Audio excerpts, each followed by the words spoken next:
Hey everyone, welcome back to Flow State Reactions. I am Istari and I am here yet again to react to I'm here to react to The Lord of the Rings. And this is the behind the scenes. This is the appendices for Return of the King. And we are now on Home of the Horse Lords, okay? All right, you guys, thank you so much for joining me. I just finished watching Costume Design, which was a very short video. And it was still good,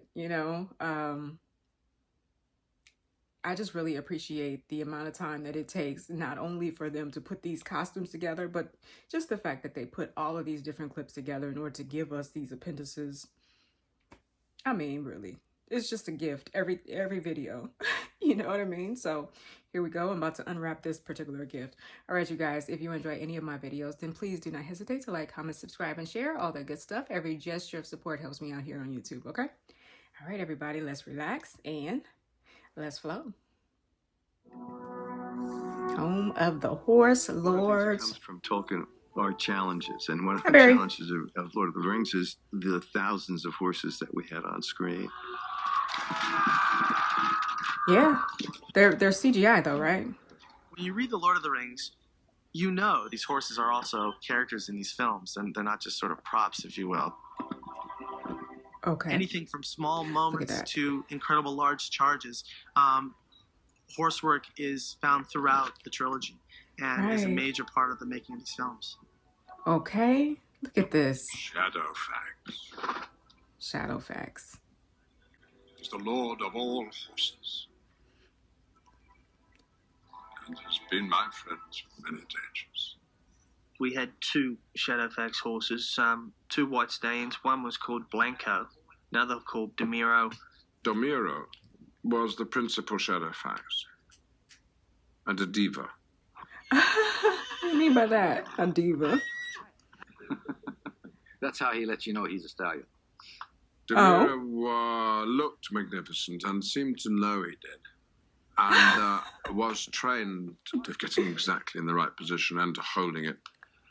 If I want him to stand somewhere, I put him on a mark. That way I can walk off and leave him on his mark. Oh my God, why is this giving me chills? Like, to see the horse just acting. He did it magnificently, and when he didn't do it, he had to be sent back to the stables, and Blanca, who'd been watching every move of Domiro, stepped in and without any problem at all did it. Okay, get on your mark. Get on it. Get on it. Get on it. What? It's quite a unique thing for a horse to be able to run to a mark, because it's only a small object out in the paddock, and a lot of people just wouldn't think a horse would have the intelligence to do it. Right. But it's quite amazing how easily they pick it up and how well they learn it. Listen, I am outdone. Anyone in New Zealand who could have got the horses to do that. We were lucky we had Don Reynolds. Okay. Who's a very What is happening? It's called liberty training. Basically, because the horse is at liberty, he's free from restraints. Okay. Dig it.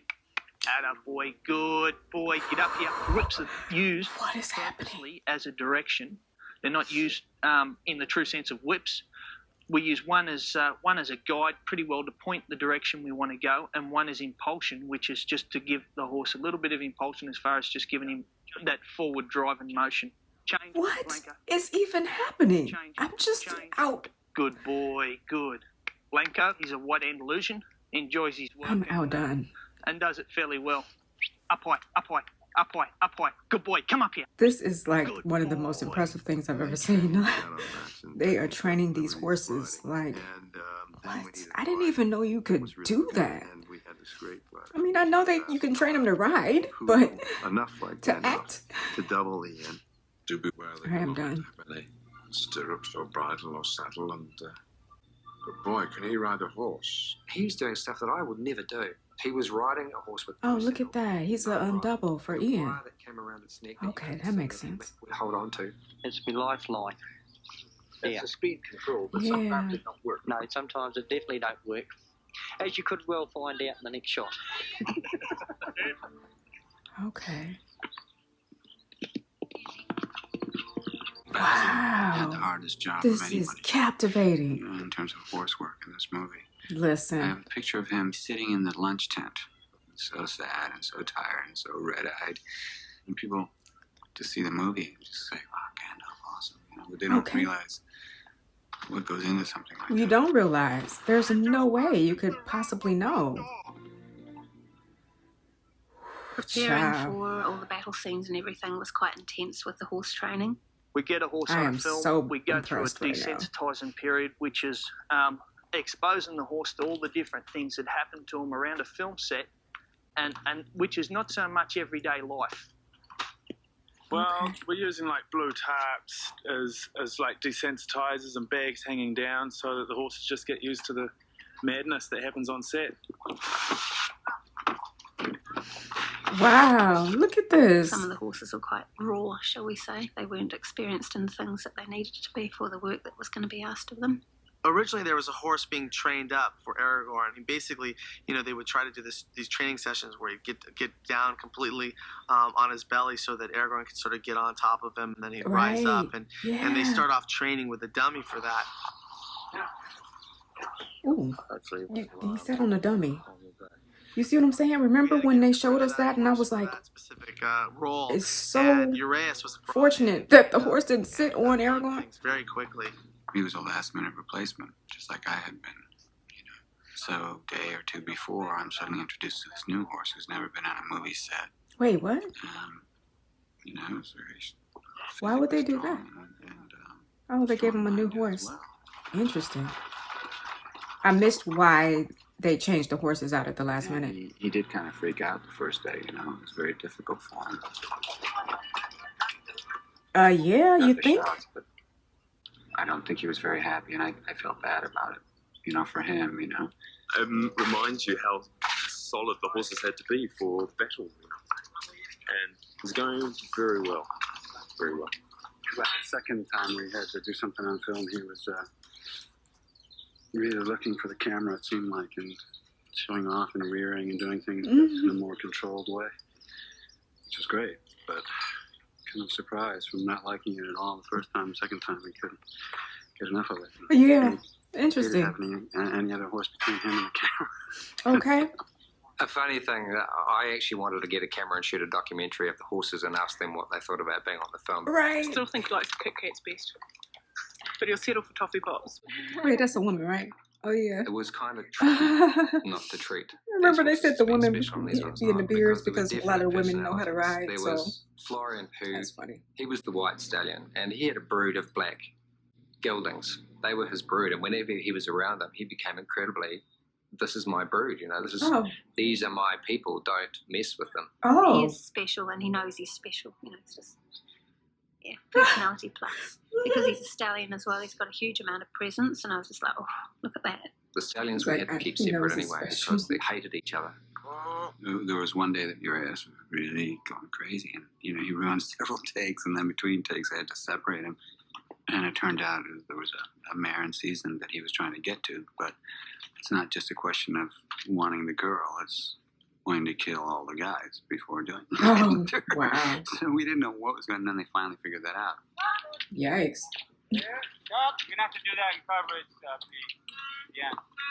You can't threaten them. You can't sort of Hi, Peter. plead with them.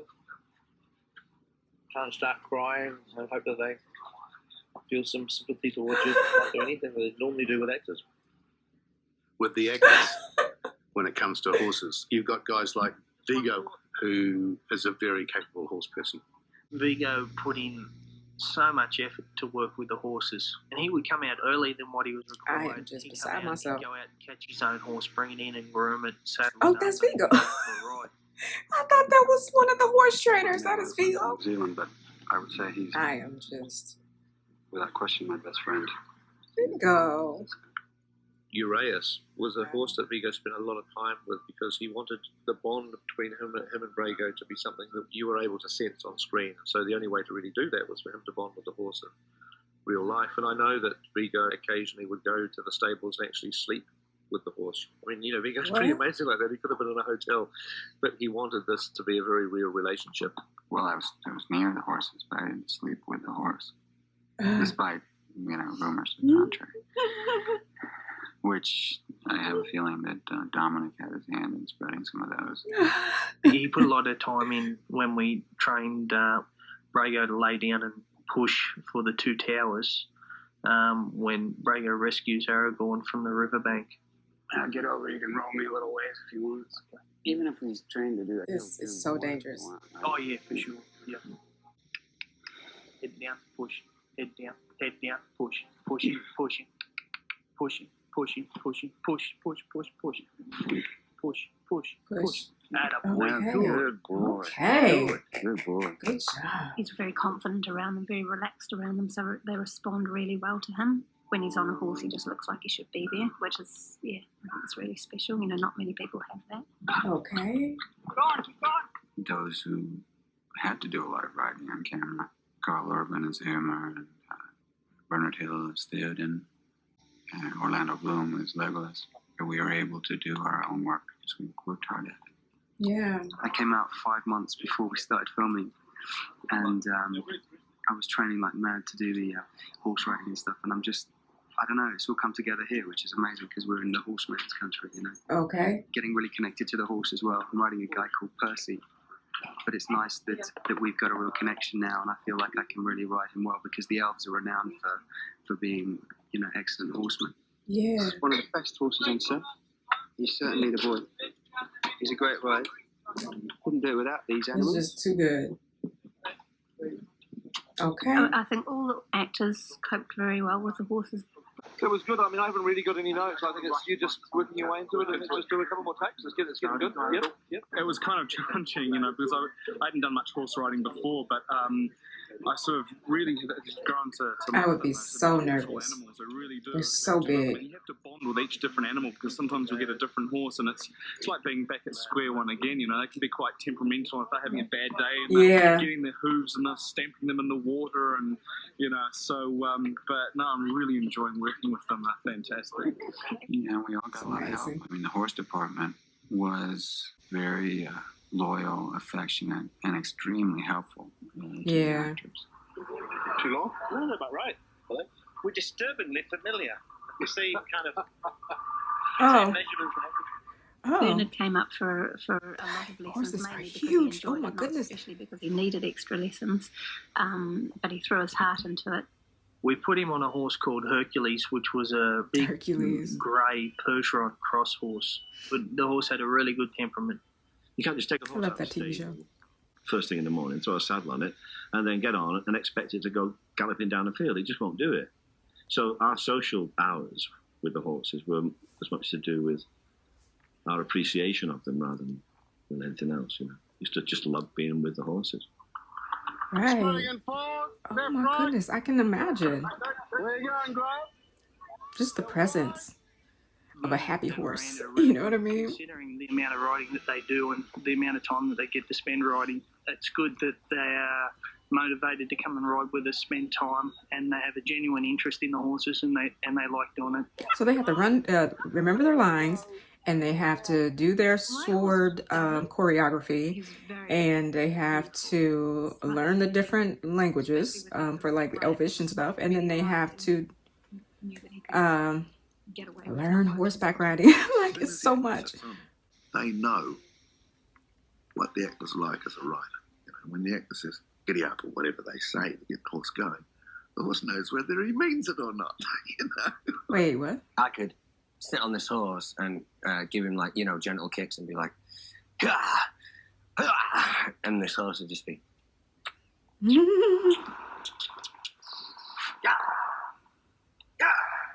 If you've got actors that don't actually control the horses all that well, they'll just take off when they hear action. So you get to where you can't say action. You can't even say camera rolling because the horses know that means something's going to happen. Oh, okay. So they get to the point where Dave Norris would say, Christmas trees, or, you know, they'd come up with all these funny little words that would be my cue, just to trick the horse so he wouldn't get too hyperactive and you know, shoot off before the gun kind of thing. Yeah. I'm not going to give an action call when we shoot this because Basil's on this lovely horse, Blanco, and we don't want to spook him. I know Bernard felt that the word action was just a curse, you know, for his horse. Every time they'd say it, he'd go berserk, you know. Yeah, very interesting. He now knows that when it's winding up for action and stand by, and he's up and jumping around. There was one day I don't know if David Wenham remembers this, but we had him on a horse for this big charge going to Osgiliath. David wasn't a great rider. He's a great guy. Mm. And his horse took off on him. Jeff was filming. Oh, that would be so terrifying. Oh, can you imagine to be on a horse and then it should just take off and do its own thing? Yikes. Completed being called. And his horse just bolted. He just disappeared. He finished up 100 yards ahead of the rest. And there was David sitting there going, what do I do? You know, Okay. I can't stop it. I can't slow the horse down. That's what I'm saying. The funniest thing, though, is that you'd want a shot, say, of David Wenham. Yikes. Big close-up with the whole host galloping behind him. Well, you can't get that with him on a horse. So what we had was a 44-gallon drum bolted to the side of the car with a saddle on it and a bit of mane and stuff like that. And the actor would sit on this 44-gallon drum pretending to ride a horse. Wow. The best direction that they can give people is, and I suppose we'll be cutting here, is make out as though you're actually having sex on the barrel. Say to David Wenham, fuck this horse, will you? The rushes of my particular bit on the barrel actually did look as though I was doing something to the barrel, as opposed to... Well, now I can't help but see that. I didn't see that before. Other activities. You have to be careful how you ride my the barrel. God. I didn't even consider that until now. And they had one on wheels too that they could push across the seat.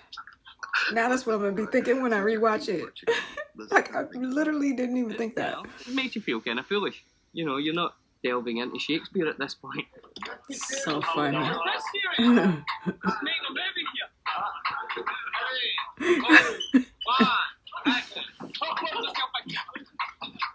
I am so done. They did not have to put that in my mind. I think he's broke a leg. By the time we got to pickups for film, so funny. Richard Taylor and Steve Ingram collaborated on building a really sophisticated computer-controlled horse rig. Look at this. So it's just been christened by Jamie here, the Phony Pony. So that's its name on set to differentiate it from the barrel rig horse. Wow. Look at that. Mouth can move, ears can move. That is so realistic looking, huh? It would gallop. Wow. That was the miscellaneous of fake riding. Okay, look at Peter. Oh my goodness. That's another $1. Oh my goodness. We'll get another 2 minutes. I am Today we're shooting a scene so delighted. Movie. It's the charge of the Rohirrim and Pillinall Fields outside of Minas Tirith. It's one of the big spectacular scenes from the whole trilogy, really. And it's a day that I think a lot of us have been looking forward to for a long time.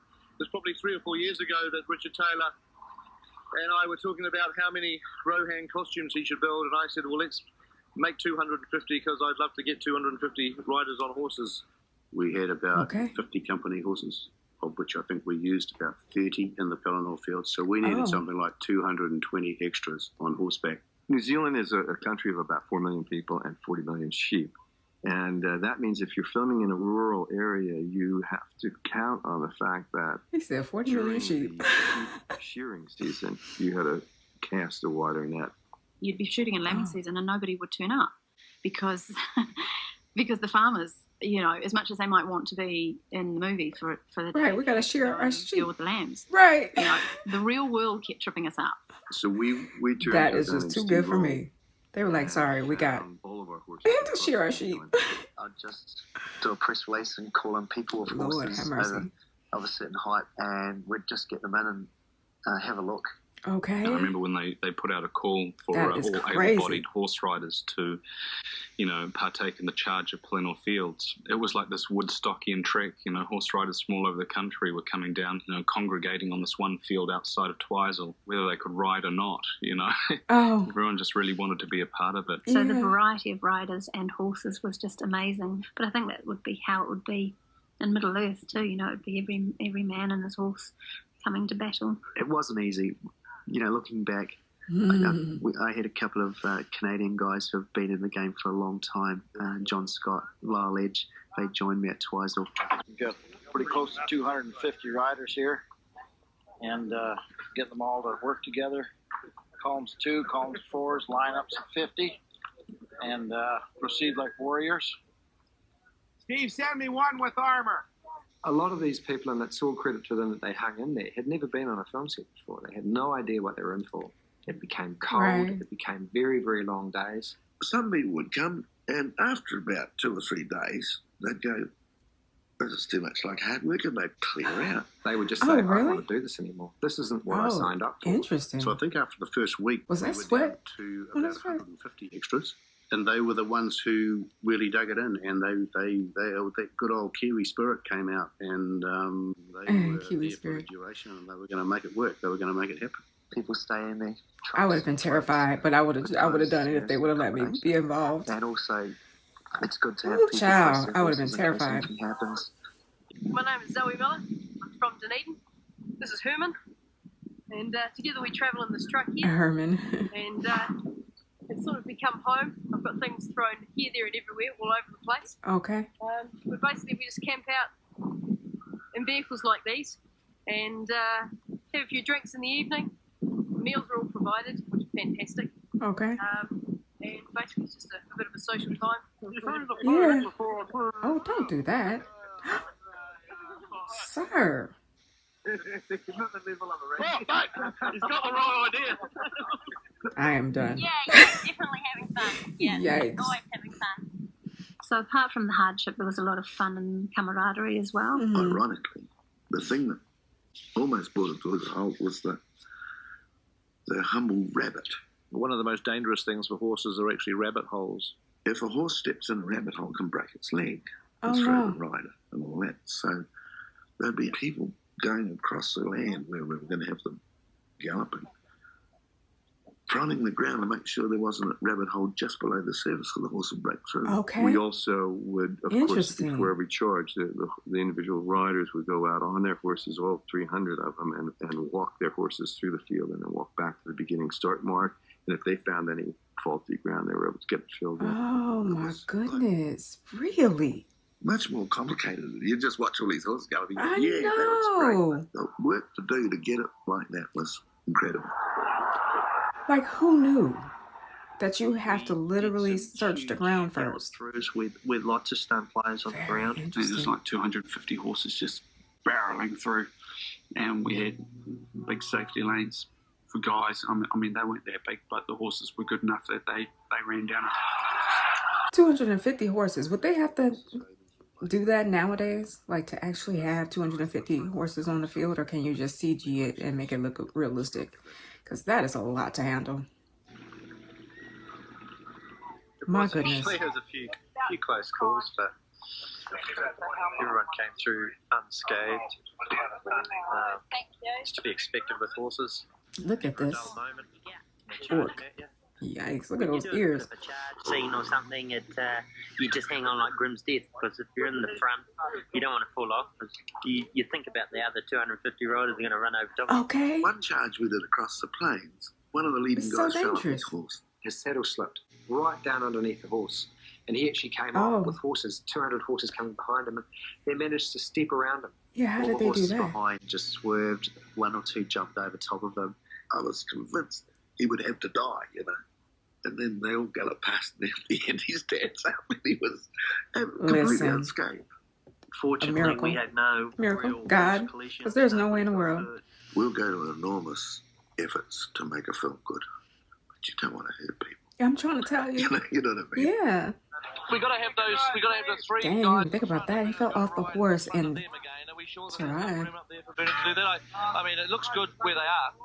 Thank goodness he wasn't in the middle of the stampede. Ritualistic warrior kind of thing that the king would do with his frontline troops, which was riding along the front row, holding out his sword as they put their spears down and sort of rattling the sword along the shafts of the spears and creating this sound.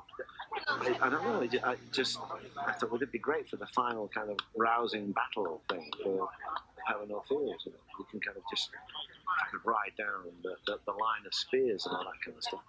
So I then began to sell it to Pete, and he bought it. So I had to learn how to ride to make it look good.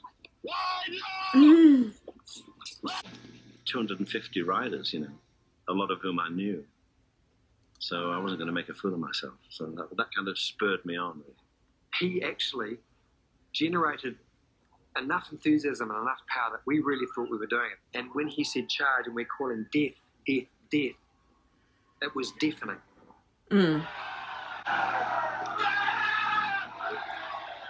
It was not hard to get caught up in the moment. To have that many horse riders all built up in their armor, and Theoden, egging them on to basically fight to the last man.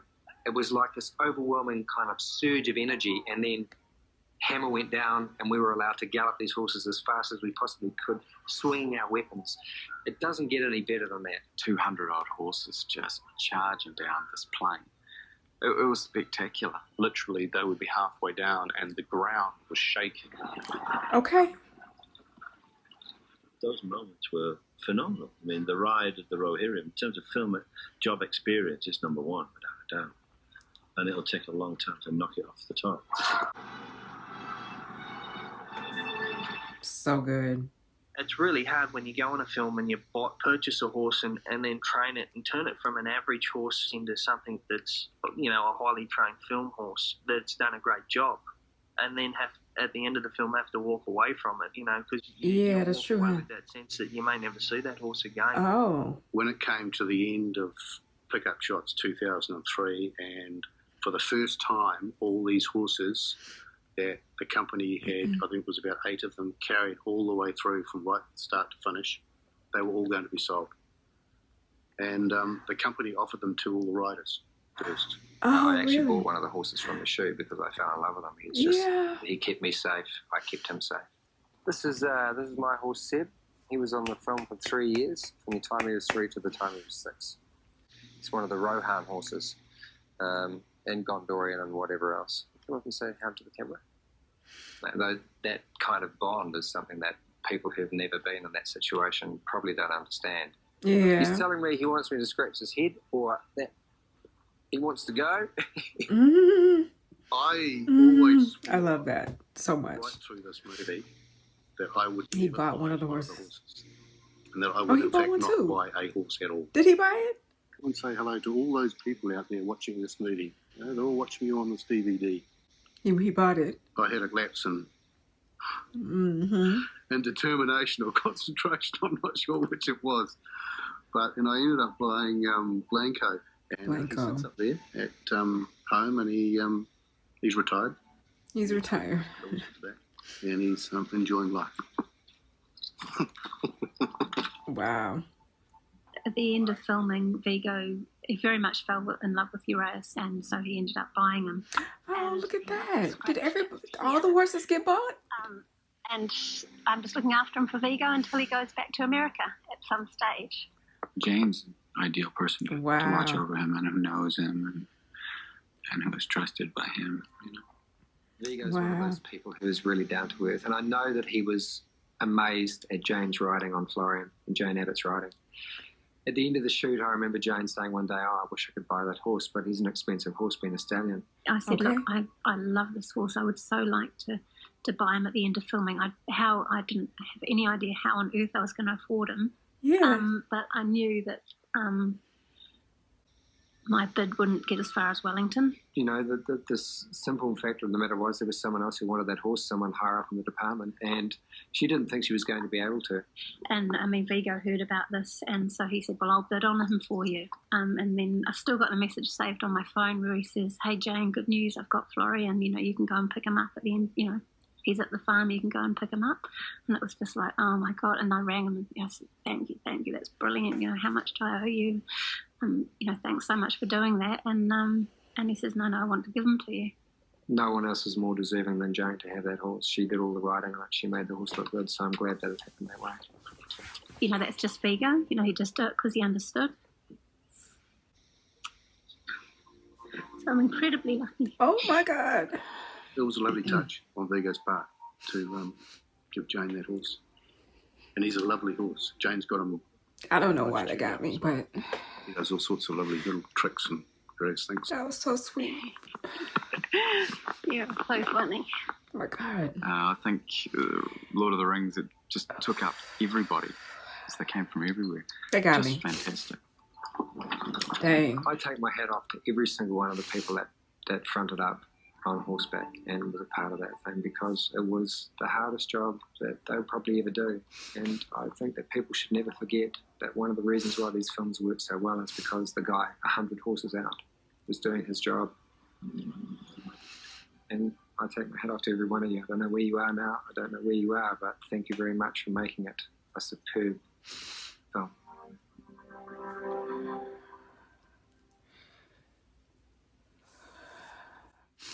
Okay, that was the end of Home of the Horse Lords.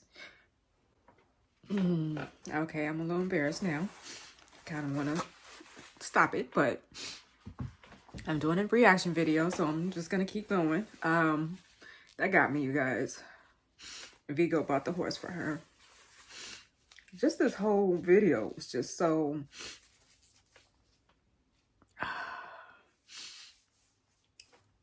you know, unexpectedly emotional for me, because it was just so impressive to see these horses being trained in this way, and they're acting and they're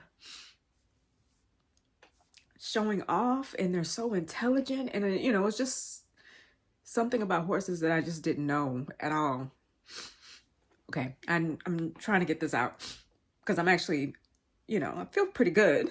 That was just a very touching moment when Vigo bought the horse for her. But yeah, this whole video, I was just beside myself. It was like an out-of-body experience. It was just so pleasant. It was so delightful. Right, just as delightful as the Taming of Smeagol video was for me. I just loved every single moment of that, and I just loved every single moment of this. I mean, you know, just watching it and just watching these horses and how big they are, and they have like this commanding presence, and just... it was like the joy that the actors were experiencing was just palpable. You know, it was just something I really wanted to be a part of. I'm sitting here imagining myself, like, you know, they sent out a call for what, 250 people. Like, oh, I would have went up in there, you know, even as terrified as I am, still just to be a part of it. So I could see why those people would, you know, would do that, would just be out there and just volunteer their time. I heard that a lot of the people who were a part of this project, a lot of the actors, you know, they just got paid in like sandwiches. Really, you know, they didn't get really paid very much. It was just about being a part of the script. Even Frodo, even the woman who played Galadriel, and, you know, it was just really about being, you know, just a part of this whole experience. And that is priceless, quite frankly. And just, I think that's why I got so emotional too, is because, you know, they had an attachment with these horses, and just knowing, like with the sets, you know how I said that, like, I would be attached to the set. I couldn't even be, you know, present the day that they decided that they would have to strike the sets, just because you spend so much time putting it together, so much love and all this, and then at the end of it is just demolished and you move on to something else. So with these horses, it's like, you know, you really form an actual emotional bond with them. You love them, right? And this is years, over a course of years, and it's just like saying goodbye to the people that you've been with all of that time. It just was very touching for some reason that they offered it to the people to buy it, and to buy the horses, which makes sense. And a lot of the people have so much money that they could just, you know, buy it. And for that woman who was with that horse for so long and developed such a strong bond, and there was no way she could afford that. And the fact that Vigo did it for her, I don't know why that pushed me over the edge, but it did.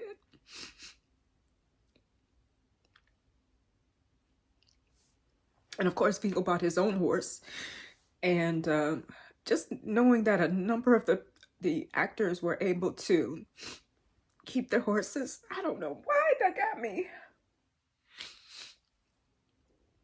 All right, I'm done talking about it. I'm gonna move on to the next video, which is New Zealand. Cameras in New Zealand or something like that, okay? All right, you guys. Wow. Okay, let me end this with some dry eyes. That was so wonderful. This whole experience of watching these appendices has just really, it really truly is a marvelous experience, and it's even better than the movies themselves. And those of you who are continuing to join me, you know that. That's why you know, have the joy of watching it through my eyes, because I've never seen it before, and I'm just as blown away as you guys must have been. There were a number of people who said, I can't wait till you get the video of the horses. When I first started watching these appendices, and this was like months ago, right? And I didn't know what that meant. And so every time a horse would come on screen, I'm thinking that's what you were talking about. And I'm assuming that this is the video you've been wanting me to see. And it was so magnificent, right? So if this is the video that you were talking about, please let me know, because I cannot. If there's something more, I don't know if I can do that. All right, you guys. Thank you so much for joining me, really. It's been quite a journey. And I will see you guys next time with another video, okay? Until then, let's flow.